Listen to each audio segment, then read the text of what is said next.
እንግዲህ ሄርሜላ የደበቀችው ጉድ በዛ ላይ ደግሞ ኤፍሬም እንግዲህ ለአብርሃም በቅርቡ የሚወጣ የተደበቀ ጉድ አላት እያለ የነበረው ነገር እንግዲህ ይፋ ሆኗል ማለት ነው። ሰላም ሰላም፣ ጤና ይስጥልኝ። እንዴት ናችሁ? ለዚህ ቻናል አዲስ ከሆናችሁ ሰብስክራይብ በማድረግ ቤተሰቦች እንድትሆኑ ጋብዛለሁ። ቪዲዮ ላይክ በማድረግ ጀምሩት። እንዲሁም ቪዲዮን አይታችሁ ስጨርሱ የእናንተን ሀሳብ አስተያየት ኮመንት ላይ አስቀምጡልኝ። እንግዲህ ዛሬም እንደተለመደው በአዲስ ቪዲዮ መጥተናል። ያው ሰሞኑን እንግዲህ ኤፍሬም አብርሃምን ከሄርሜላ ጋር አትሆንም እያለ እንግዲህ ወጥሮ እንደያዘው ሁላችንም እናውቃለን። ያው እንግዲህ ኤፍሬም የሚያውቀው ነገር እንዳለ እየተናገረ ነበረ። በዛ ላይ ደግሞ እንግዲህ አብርሃምን ሲጮህበትም ሲቆጣውም ሰምተን ነበረ። እንግዲህ በቅርቡ የሚወጣ ጉድ አላት ሄርሜላ፣ ስለዚህ የማታውቀው ነገር አለ፣ ከሄርሜላ ጋር ምንም አይነት ግንኙነት መጀመር የለብህም እያለ እንግዲህ ሲናገረው ሰምተን ነበረ። እንግዲህ ዛሬ ሁሉም ነገር ይፋ ሆኗል ማለት ነው። እንግዲህ ይሄ ነገር ምንድን ነው የሚለውን ወደ በኋላ ላይ የምናየው ነው የሚሆነው። ለማንኛውም ግን እስከ መጨረሻው ድረስ አብራችሁኝ እንድትቆዩ በአክብሮት እጋብዛለሁ። እንግዲህ ዛሬ እና አብርሃምም በራሳቸው ቻናል መጥተው ነበረ። እንግዲህ ሜሪን እና ዳኒን ጠርተው ከአንድ ወር በኋላ እንግዲህ እንጋባለን እያሉ ሲያወሩ ሰምተናል ማለት ነው። እንግዲህ ይሄ ያው ለሁላችንም አዲስ ነገር ነው። ምክንያቱም አብርሃም ገና እስከዛሬ ድረስ ሽማግሌ አላከም ወይ ደግሞ የቤተሰቦቿንም ፈቃድ አላወቀም ምናምን። ግን ያው እንግዲህ እነሱ በራሳቸው ፕሮግራም እንግዲህ ከአንድ ወር በኋላ እንጋባለን ብለው እንግዲህ አስበው ሲያወሩ ሰምተናል ማለት ነው። በሌላ በኩል ደግሞ እንግዲህ አብርሃም ወንድሙን ጠርቷል ማለት ነው። ዴቭን ለምንድነው የጠራው? ኤፍሬም እያስቸገረኝ ስለሆነ ተው እንድትልልኝ ብዬ ነው የጠራው። ከዚህ በኋላ እኔ አጠገብ ደርሶ እንዳይረብሸኝ እያለም እንግዲህ ተሰምቷል ማለት ነው። እንግዲህ አብርሃም ከዚህ በኋላ ኤፍሬም በእኔ ሕይወት ውስጥ ገብቶ ምንም አይነት ነገር እንዳይረብሸኝ፣ እንዳይናገረኝ፣ ስለዚህ በእኔ ሕይወትም አይመለከተውም ሲል ሰምተናል ማለት ነው። ለማንኛውም ግን ኤፍሬም ምንድነው ሲለው የነበረው አብርሃምን የማትወጣው ትልቅ ወጥመድ ውስጥ እየገባህ ነው፣ ውሳኔህም ትክክል አይደለም፣ ከሄርሜላ ጋር ጭራሽ ልትሆን አይገባህም እያለ እንግዲህ ደጋግሞ ሲናገረው ነበር ማለት ነው። እንግዲህ ኤፍሬም ሰሞኑን ይህን ነገር እየደጋገመው ነው። ከሄርሜላ ጋር መሆኑን አልወደደውም። በዛ ላይ ደግሞ እንግዲህ ሄርሜላን ራሱ አብርሃም ከሩታ ጋር ባይሆን ራሱ ከአንቺ ጋር እንዲሆን አልፈቅድለትም፣ በጭራሽ ከአንቺ ጋር መሆን የለበትም እያለ እንግዲህ ደጋግሞ ሲነግራትም እናስታውሳለን። እና ምንድነው ኤፍሬም የሰማው ነገር እያለን ሁላችንም ገርሞን ነበር ማለት ነው። ምክንያቱም ሁላችንም እንግዲህ ምንድነው ኤፍሬም የሰማው ነገር፣ ኤፍሬም የሚያውቀው ነገር ምንድነው እያለን እንግዲህ ጥያቄ ሆኖብን ነበር ማለት ነው። እንግዲህ ምንድነው እየተሰማ ያለው ነገር? ወይም ደግሞ ኤፍሬም በቅርቡ የሄርሜላ ጉድ ይወጣል፣ ስለዚህ አንተም ትጎዳለህ እሷ ጋር እንዳትሆን እያለ እንግዲህ ወንድሙን ሲከላከልለት የነበረበት ጉዳይ ምንድን ነው ማለት ነው። እንግዲህ ሄርሜላ ከ4 ዓመት በፊት የወለደችው ልጅ እንዳለ ታውቋል ማለት ነው። እንግዲህ አንዳንድ ፎቶዎችም እየወጡ ይገኛሉ። ይሄ እንግዲህ በጣም ነው የሚያስደነግጠው እውነት ለመናገር። ምክንያቱም ባለፈው ታስታውሱ ከሆነ እንግዲህ አብርሃም ሄርሜላን የሆነ ሆቴል ውስጥ እንግዲህ ራት ጋብዟት ነበር። ታስታውሱ ከሆነ ቀሚስ ምናምን የገዛላት ቀን ማለት ነው ማታ ላይ። የዛኔ እንግዲህ አንዳንድ ነገሮችን ያወሩ እየተጨዋወቱ ነበር እና አብርሃም የመጀመሪያዋ እንደሆነ፣ ወንድ እንደማታውቅ፣ የወንድ ጓደኛ ሚዛ እንደማታውቅ፣ የፍቅር ግንኙነት ውስጥም ገብታ እንደማታውቅ አብርሃም የመጀመሪያዋ እንደሆነ እንግዲህ ስትነግረው ሰምተናል ማለት ነው ሁላችንም። ዛሬ ደግሞ የተሰማው ነገር ከዛ በተቃራኒ ነው። በተቃራኒ ብቻ ሳይሆን እንግዲህ ከዛ እጅግ በጣም የከፋ ነገር ነው የተሰማው ማለት ነው። ይሄ የከፋ ነገር የሚሆነው ያው ሄርሜላ ልጅ ስለኖራት ስላልኖራት ምናምን አይደለም። ምክንያቱም አብርሃምም ልጅ አለው፣ ልታገባው የተዘጋጀችው ሰው ልጅ አለው።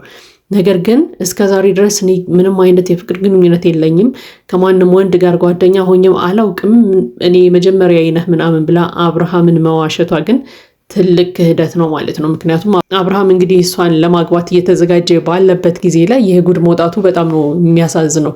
በዛ ላይ ደግሞ ዛሬ የሰሩት ቪዲዮ ላይ ራሱ ለሜሪና ለዳኒ የሰርግ ካርድ ሊሰጡ በጥሯቸው ሰዓት እንግዲህ አብርሃም ሄርሜላ እኮ የመጀመሪያዋ ነኝ፣ ወንድ አታውቅም ምናምን እያለ እንግዲህ ሲነግራቸው ነበረ። እንደውም ሜሪ ተናዳ ሩታን ራሱ ከነ ክብሯን ያገኘሃት፣ ይሄ አዲስ ነገር አይደለም ምናምን እያለች ስትመልስለት ሰምተናል። እና አብርሃምን በኩራት ነበር እንግዲህ ሲያወራ የነበረው።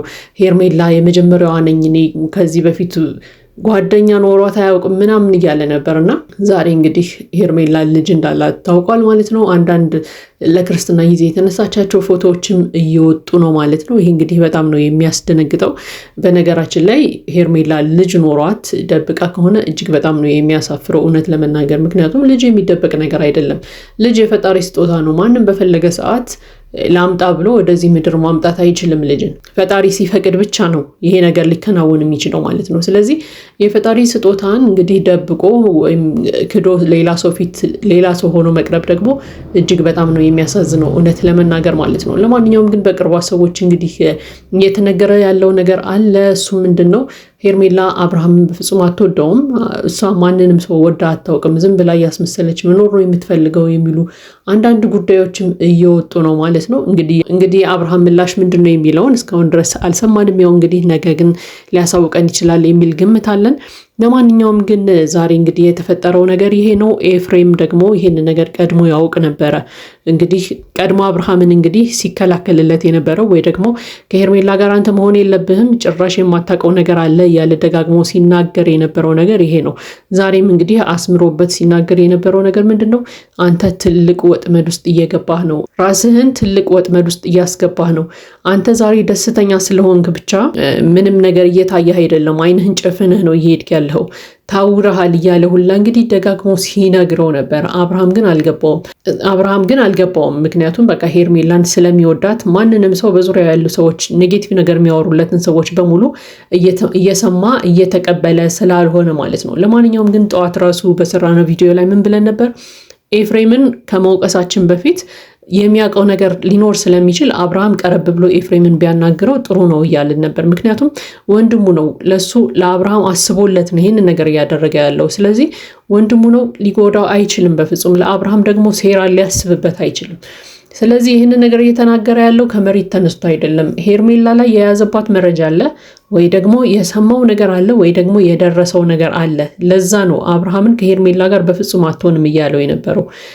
ሌላው ቀርቶ እኮ ከሩታ ጋር ብትለያይ ራሱ ከሄርሜላ ጋር በፍጹም እንድትሆን አልፈቅድልህም እያለው ነበርና ይህንን ነገር ስለሚያውቅ ነበር ኤፍሬም ቀድሞ ለአብርሃም ሲከላከልለት የነበረው።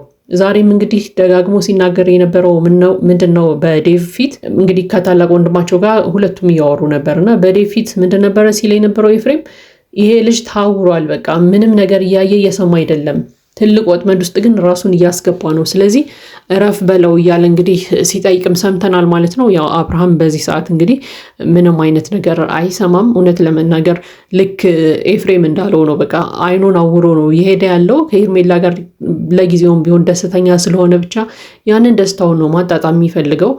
ያንን ነገር ለማድረግ ደግሞ እንግዲህ ከሄርሜላ ጋር ያለውን ደስታ ስላስበለጠ ብቻ ሩታም እንዳትረብሸኝ ብሎ አስቦ እንግዲህ ልጁን ማየት ሁላ እስከሚያቆም ደርሷል ማለት ነው አብርሃም። እንግዲህ አሁን ደግሞ የሄርሜላ ጉድ ወጥቷል። እንግዲህ ሄርሜላ ልጅ አላት ከ4 ዓመት በፊት እየተባለ ነው። ይህን ነገር ሲሰማ ደግሞ አብርሃም ምንድን ነው የሚሆነው? ወንድሙን ያመሰግነዋል ወይንስ አፍሮ በዛው ይጠፋል? እንግዲህ ወንድሜ ከኔ አጠገብ እንዳይደርስ ምንም አይመለከተውም በእኔ ህይወት እያለ ነበር። እንግዲህ ወንድሙ ግን የአብርሃምንም ስሜት ሳይጎዳ ነው እየተናገረ የነበረው። እውነት ለመናገር ሄርሜላን ብቻ ነበረ እንደውም ዲስሪስፔክት ሲያደርጋት የነበረው እንጂ አብርሃም ፊት መጥፎ ነገርም አልተናገርም።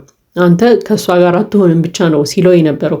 ለማንኛውም ግን ጠዋት እንዳለው ያው ኤፍሬም የሰማው ነገር ቢኖር ነው እንጂ እንደው ከመሬት ተነስቶ እንደዚህ ያለ ጥላቻ ለሄርሜላ አይኖረውም እያለን ነበረ። እንግዲህ ይሄ ነገር ተረጋግጦልናል ማለት ነው። ለማንኛውም ግን ሄርሜላ እንግዲህ ልጅሽን ክደሽ ከአብርሃም ጋር ለሚኖርሽ ግንኙነት ብለሽ እንግዲህ ልጅሽን ዋሽተሽ ከሆነ ይሄ እጅግ በጣም ነው የሚያሳፍረው። እውነት ለመናገር እንግዲህ አብርሃም ያው ሩታም እንግዲህ ወደ ደስታ ሄዳለች። አሁን ደግሞ ሄርሜላ እንደዚህ አይነት ጉድ ካመጣች አብርሃም ቀጣይ የህይወቱ ክፍል ምንድን ነው የሚሆነው የሚለውን እንግዲህ በጊዜ ሂደት የምናየው ነው የሚሆነው ማለት ነው። ለማንኛውም እንግዲህ የዛሬው ሀሳብ አስተያየታችን ይሄ ነው። የእናንተን ሀሳብ አስተያየት ኮመንት ላይ ያስቀምጡልኝ። ለዚህ ቻናል አዲስ ከሆናችሁ ሰብስክራይብ በማድረግ ቤተሰቦች እንድትሆኑ ጋብዛለሁ። ቪዲዮውን ላይክ በማድረግ አበረታቱን። መልካም ጊዜ ይሆንላችሁ።